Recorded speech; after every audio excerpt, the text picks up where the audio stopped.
కోర్టులో తెలుస్తాయి.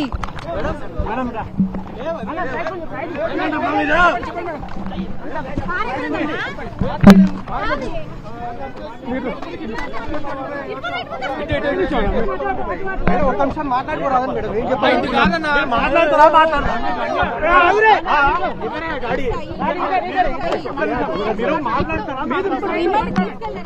కోర్టులో తెలుస్తాయి.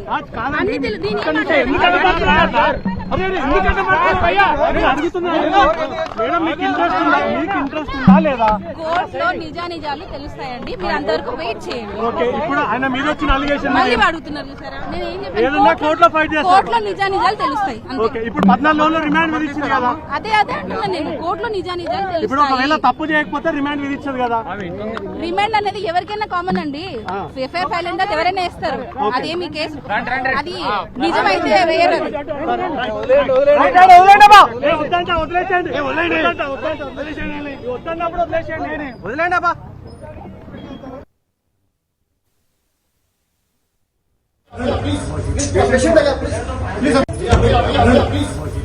జానీ మాస్టర్ కు 14 రోజుల రిమాండ్ విధించింది ఉపరపల్లి కోర్టు. జానీ మాస్టర్ ను చెంచల్గూడ జైలుకు తరలిస్తున్నారు.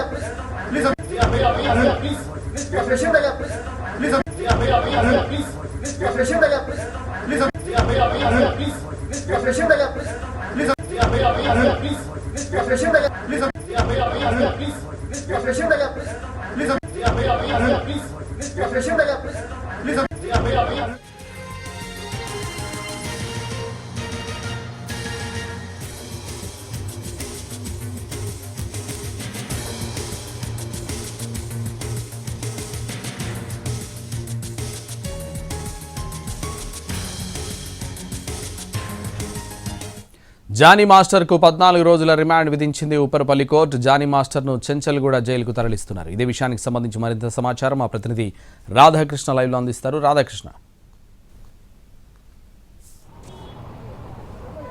సంతోష్, ప్రస్తుతం ఉప్పర్పల్లి కోర్టు నుండి జానీ మాస్టర్ని చెంచల్గూడ జైలుకు తరలించారు. 14 రోజుల రిమాండ్ విధించడంతో ఇక్కడ నుండి నార్సింగి పోలీసులు కొద్దిసేపటి క్రితమే అతన్ని జైలుకు తరలించడం జరిగింది. కోర్టులో అతను ఈ కేసుకు సంబంధించిన దాంట్లో ప్రధానంగా పోక్సో యాక్టు పెట్టారు కాబట్టి దాదాపు 3 నెలల వరకు ఈ కేసుకు సంబంధించిన అంశంలో బెయిల్కు సంబంధించిన ఇబ్బందులు కూడా వచ్చే అవకాశం ఉంటుంది. ఒకవేళ అతను ఈ కేసులో బెయిల్ దాఖలు చేయాలన్నా కూడా జిల్లా సెషన్స్ కోర్టుకు వెళ్లాల్సి ఉంటుంది. అక్కడ అతను బెయిల్కు అప్లై చేసుకోవాల్సి ఉంటుంది. ఇవాళ మాత్రం అతను రిమాండ్కు మాత్రం ఇవాళ ప్రొడ్యూస్ చేయడం జరిగింది. రిమాండ్ కోసం జడ్జి అతనికి 14 రోజుల రిమాండ్ విధించడంతో అతను అక్టోబర్ 3వ తేదీ వరకు అంటే ఈ రిమాండ్ విధించడంతో జైలుకు కొద్దిసేపటి క్రితమే తరలించడం జరిగింది. అతన్ని జైలుకు తరలించిన తర్వాత అతని భార్య ఆయేషా బయటికి వచ్చిన తర్వాత ఆమెతోటి మాట్లాడే ప్రయత్నం చేశాము. ఆమె ఈ కేసుకు సంబంధించిన అంశంలో ఏది ఉన్నా సరే తాము కోర్టు ద్వారా పోరాడతామని ఆమె చెప్తున్నారు. ఈ రిమాండ్ అనేది కేసు నమోదైన తర్వాత ఎవరికైనా సరే రిమాండ్ విధించడం జరుగుతుంది తప్ప నా భర్త ఏ తప్పు చేయలేదనేది ఒకవైపు ఆమె చెప్తుంది. తాము కోర్టులో న్యాయ పోరాటం చేస్తామనేది ఒకవైపు జానీ మాస్టర్ భార్య ఆయేషా చెప్తున్న అంశం. మరొక వైపు ఈ కేసుకు సంబంధించిన అంశంలో చూసుకుంటే మాత్రం ఇటు అత్యాచారానికి సంబంధించిన కేసు, లైంగిక దాడి కేసుతో పాటు ఆమెని మానసికంగా శారీరకంగా దాడి చేయడం దానికి సంబంధించి అలాగే పోక్సో యాక్ట్ కింద కేసులు నమోదు చేశారు.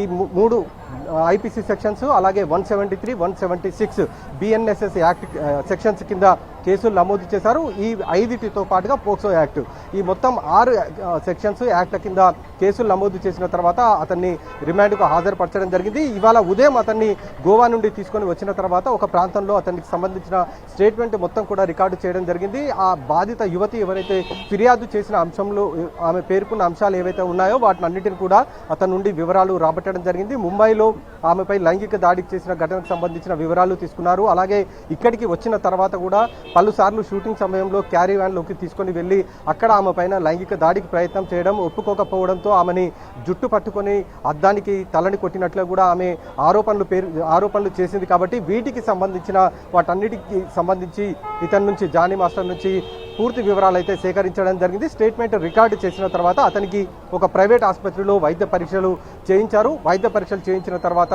ఉప్పర్పల్లి కోర్టులో ఉన్న ప్రత్యేక ఫోక్సో కోర్టులో అతన్ని హాజరుపరచడం జరిగింది. కోర్టు ఆ రిమాండ్ రిపోర్టు మొత్తం చూసిన తర్వాత అతనికి 14 రోజుల రిమాండ్ విధిస్తూ ప్రస్తుతం అయితే అతనికి జైలుకు పంపించిన పరిస్థితి అయితే చోటు చేసుకోవడం జరిగింది. మరికొద్ది సేపట్లో అతన్ని చెంచల్గూడ జైలుకు తరలించనున్నారు పోలీసులు. ఒకవేళ ఇప్పుడు ఈ రిమాండ్ ప్రాసెస్ అంతా పూర్తయిన తర్వాత కస్టడీ పిటిషన్ కూడా దాఖలు చేయబోతున్నారు పోలీసులు. ఎందుకంటే ఈ కేసుకు సంబంధించిన అంశంలో దాదాపు పలు సెక్షన్ల కింద కేసులు నమోదయ్యాయి కాబట్టి వాటికి సంబంధించిన అన్ని వివరాలు సాక్ష్యాధారాలు సేకరించాల్సి ఉంటుంది కాబట్టి ఇతన్ని కస్టడీ కోరుతూ కస్టడీ పిటిషన్ కూడా దాఖలు చేయబోతున్నారు. కస్టడీ పిటిషన్ దాఖలు చేసిన తర్వాత అప్పుడు జానీ మాస్టర్కి సంబంధించిన అడ్వకేట్స్ ఒకవేళ బెయిల్ పిటిషన్ దాఖలు చేసుకునే అవకాశం అయితే ఉంటుంది. ఇప్పుడు మాత్రం రిమాండ్ మాత్రమే ఉంది. ఇవాళ రిమాండ్కు మాత్రం అతన్ని తరలించిన పరిస్థితి అయితే కనబడుతూ ఉంది. Right, thank you Radhakrishna.